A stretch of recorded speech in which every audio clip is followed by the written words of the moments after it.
Hi everyone, I hope you're having a wonderful December. Oh my god. I I can't believe we're already solidly into the holiday season. It is time apparently to do some finales, which is crazy to me. This is like crazy to me that the year's gone by so fast, but here we are, time's a ticking. And I feel like nothing shows it more than YouTube, actually.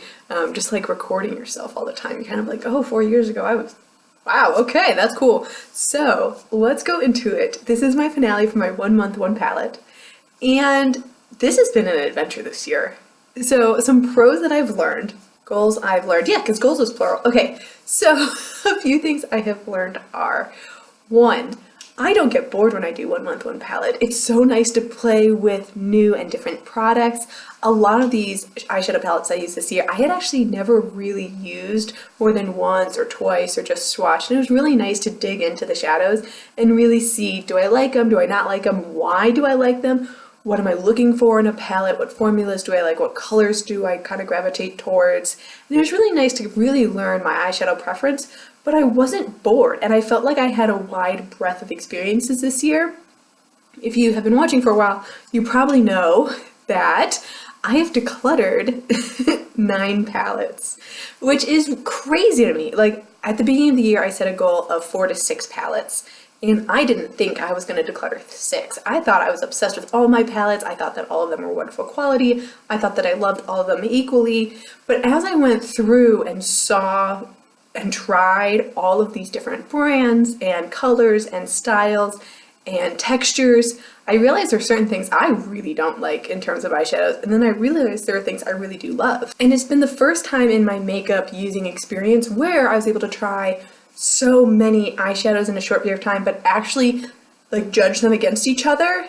I just hadn't done that before. I'd buy a palette, I might use it like 1 or 2 times, or maybe I just keep it in the packaging, and then I'd never go back to it. I'd go back to something boring, or something I've had for so long and I want to do hit pan on it, even though I know I was never going to hit pan on it because I'm using it like 1 week, and then I buy another palette, use that for a week, and then I go back to the first one. It was like I wasn't using anything consistently, but I also wasn't judging what I liked and I disliked, which was fascinating to me. So let's go through all the palettes I'm actually keeping. So as I said, there are 9 palettes I am not keeping, but I want to show you what I am keeping first. And in January and February, I didn't keep either of those palettes. So my first one I kept was in March, and that was the Don't Quit Your Daydream Tarte palette. This is a limited edition palette from Double Duty Beauty. They only sell this at Ulta. They come out with these palettes every season, and they're all pretty similar, to be honest with you. But this is what it looks like. As you can see, this was a perfect spring palette. Sorry, it was upside down. It is very pastel version. There are lots and lots of light colors. But this one called Work, spelled like to work without the T, this was deep enough to go in my outer edge, and I thought that this was perfect for spring. Tarte formulas I know are not everyone's cup of tea. They do have fallout in the pan, but I think they work really lovely on the eyes. I don't find that Tarte comes out with like very exciting palettes, quote unquote, but I find that they're great for the average makeup user. Like if you're wearing it in a professional setting, I think that something like this would be perfect for that. I did keep an April palette. You guys know I tested 3 palettes this month, all NYX palettes, and I only kept one. This is the NYX Love You So Mochi palette. This is a cream style palette, but these toppers are beautiful. This is not a full palette. I cannot just use this palette to come up with a look. I have to use this palette in conjunction with a neutrals palette to come up with something beautiful, but I loved the way this looked on the eyes. This shade in particular, you can see got a lot of use, and so did that Peachy Coral. This was a great kind of leading into summer palette. I was able to get a lot of looks, I was able to experiment.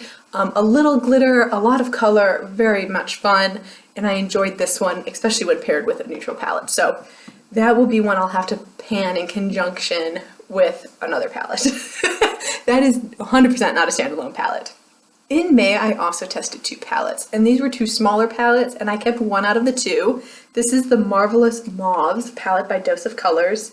I actually wanted just to work on this one for a month, but I was scared I wasn't going to get enough variety, so I ended up throwing in the Viseart Mini Pro palette as well, which I decluttered. And This is such a lovely formula. I do not think that this is a palette I could use day in, day out, just because it is a little boring. I can get 2 looks out of this palette, and I can work on it for about, 2 weeks at a time, and then I'd have to rotate something else through. Again, fallout in the pan, which apparently is something that doesn't bother me. I don't like fallout on the face, but in the pan it doesn't, I don't know, it doesn't bother me because it's not getting on my face and messing up my face makeup. But I thought the colors were beautiful. I thought they blended really well. I thought the pigmentation was good. So overall, I do like this palette. So I'm glad that that's still in my collection and I'll be able to use it. The star of the year, my favorite palette of the entire year was the Zodiac BH Cosmetics palette. And I used this one all of June. This was a palette that I only used for the month of June. I used it all by itself because it's so massive. And this year I really started exploring more colors, which surprised me. You guys know I'm very much a neutral person with maybe a pop of pink or a pop of purple. Like today I just have champagne on the lids. Like, it's kind of boring, but I love it. But this one really stretched what I wanted to do. It's got these beautiful purples up here, which I was really excited to play with, and the baked shimmers on the outside were stunning. I didn't use Sagittarius, I didn't use Aries because, me and color, but I was able to explore, and this really pushed me out of my comfort zone, which I appreciated. I appreciate what this palette does for me as like using makeup creativity, using makeup creatively. That's the word I was looking for. Using makeup creatively like this, I feel like gave me new skills. I felt this gave me new color combinations. And I really appreciated that aspect. I just wish it had a matte cream shade. That is the only thing missing from this palette, but guess what? I've got other palettes, so I can use it in conjunction with the Tarte palette and it'd be absolutely fine. So this was definitely the standout this year, and I'm so glad it's in my collection. I'm so glad I splurged on it. I think I spent $16 on it because I got it on sale or something ridiculous like that, but I now know why everyone on YouTube talked about that one so much.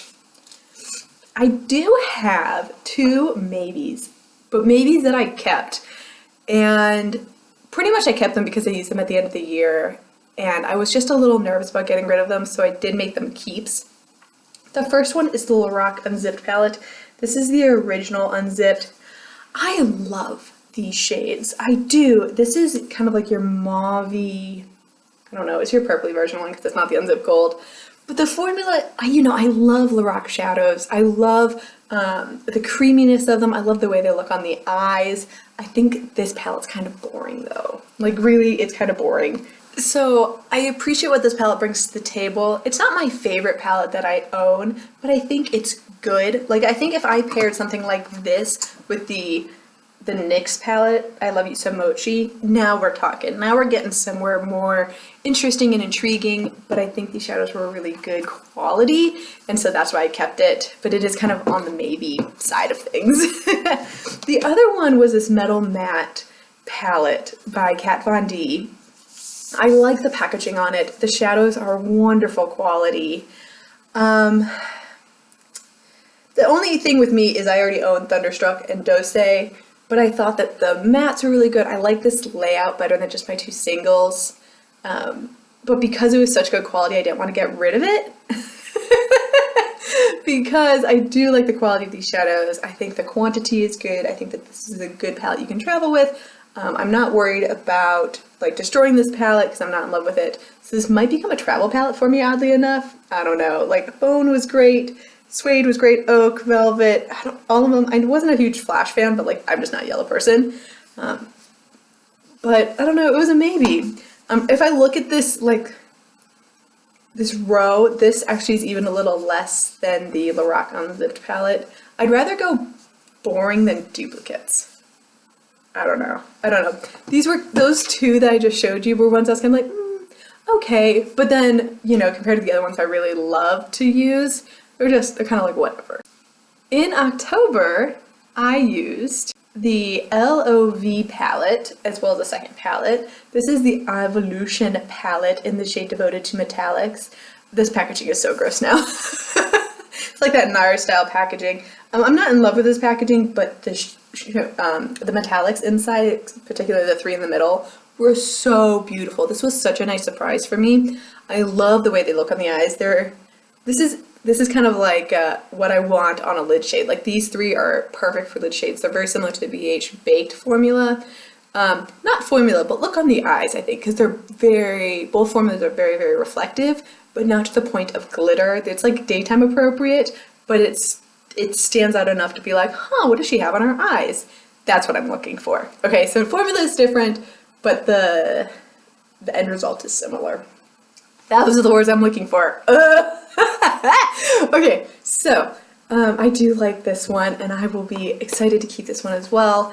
This is not a travel palette for me. I can't get complete looks out of this. It's just missing some matte shades for me, but it's another one that I can pan with one of my neutral palettes, which you know I have a plethora of. Okay, so let's talk November. So November was actually a really good month for makeup, I think. I don't know if you liked my makeup in my videos, maybe that's a good sign. I've been playing a lot with red lips, trying to use up that white lipstick. I've been playing with kind of like a deeper eye, but very, very neutral. And I think what I was using this month was really good. Very, very good. So let's start with this tiny Pure palette right here. I got this on Black Friday at Ulta when I worked there. This is another, what I would call a good travel palette for me. I always look for a matte cream. Even though I have a million of them, I always look for a palette with matte cream in it. So Icon was really nice. I got that all over the lid today. Zodiac, Virtue, Mystic, and Eternal. Yep, Eternal are the shades. The only shade I probably wouldn't use too much is Mystic, which is this one right here. That shade is kind of like a shimmery taupe, but I'd want it to be a half shade lighter, just as a personal preference. I don't know, that's like a real smoky eye to me. Like that is very, very much a smoky eye, but I thought the rest of this was really nice. So I'm actually gonna keep this one as well. And I know Pure Formula is hit and miss. Once again, a little chalky, a lot of fallout in the pan on this guy, but once it goes on the eyes, it stands up a really long time. I could wear this all day, 8 hours at work, 9 hours, 10 hours, and it was still there at the end of the day, which I appreciated. And then the Makeup Forever palette. Oh my god. This palette is so good. You're gonna look at it and be like, Julia, that's the most boring palette I've ever seen. And I agree with you. There is nothing super unique to the camera on this palette. There's nothing. But when you put this on your eyes, there is just something about these shades. So this one right here, God, the formula is so good on this. It feels like butter. So this is the Pure, this is the Makeup Forever. When you put this on your eyes, it just glows. It glows. It's like your skin, but better, right? So when you put this on, it makes your eyes sparkle. It highlights the color better. I do have blue-green eyes. It was just beautiful. This one in the center here, oh my gosh. Oh, so look at the difference between those two. You can see just the reflective difference there. Holy mackerel. Like, I put that on the eyes and it's just like a whole new world. The black is really black. The only shade I'll say I'm not a huge fan of is this one over here. It has gold sparkle in it, and I hate when palettes have that, but the other 8 shades carry this palette so well, so well. Again, this is missing a matte cream. I was playing with this one, and there is shimmer in it. It's not horrible shimmer, I could use it, but I do prefer just a matte cream. So I really loved this eyeshadow palette. I really enjoyed playing with it for all of November, and I will 100% be keeping that. So I'm actually keeping my last 2 palettes, which means I'm keeping 9 palettes. So yay! Out of the 18 palettes I tried, I am keeping 9. I've decluttered 9. I have more than reached my goal of decluttering 4 to 6. So let's do a quick rundown of the palettes I am not keeping, okay? And I'm going to read them off my list here, so it's not going to be super exciting because I've already gotten rid of them. Okay, starting in January, I got rid of the Lorac Refined Romance palette. It was a Nordstrom exclusive palette, and I gave it to a girlfriend. She already decluttered it too. That's how bad it was. In February, I decluttered the Nubian palette by Juvia's Place. It wasn't a formula issue, it was a color issue. The colors just didn't look really great on my skin tone. In April, the 2 NYX palettes I decluttered was the NYX Avant Pop and the NYX To Go-To palette. In May, I decluttered the Viseart Pro 2 palette, as previously mentioned.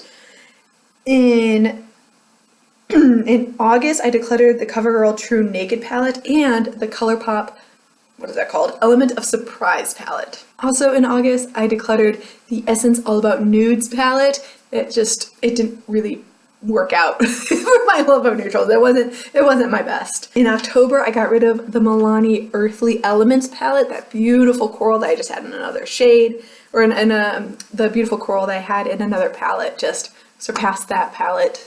And that is it. Those are the 9 I decluttered. Super fast, super easy. If you want to see more, I hope my playlist is up to date. We'll see. But I just had so much fun this year. I'm not scared of this project anymore. Like, the fear of doing this has completely left me. I was scared that I was going to fall in love with every palette. It was going to be like ripping, my nails off to try and declutter one. But I'm excited for the future. I am going to continue this project in the future. I'm going to be doing 1 month, 1 palette in conjunction with a Pan That palette. You will see in the future what this looks like, but I'm so excited that this project went so well for 2019. I've learned so much about myself, about my makeup preferences, about the eyeshadows that I want to buy and not want to buy. And never fear, I have a whole nother 18 palettes that I can test out for next year to see if I want to keep or declutter. I'm going to try and challenge myself to get rid of 50% of the palettes that I've tried again, which I think is kind of crazy, but I'm so excited to try it out and see what happens. Wish me luck. Thank you so much for watching. I really appreciate all your feedback about different shade combinations, different formulas, what I should try, what I don't try. If you've tried these palettes, a lot of you gave me good feedback of like, oh, I like this part of it, but I don't like this part of it. And yeah, thank you so much for watching. I hope you have a wonderful rest of your day, and I'll see you in my next one. Bye.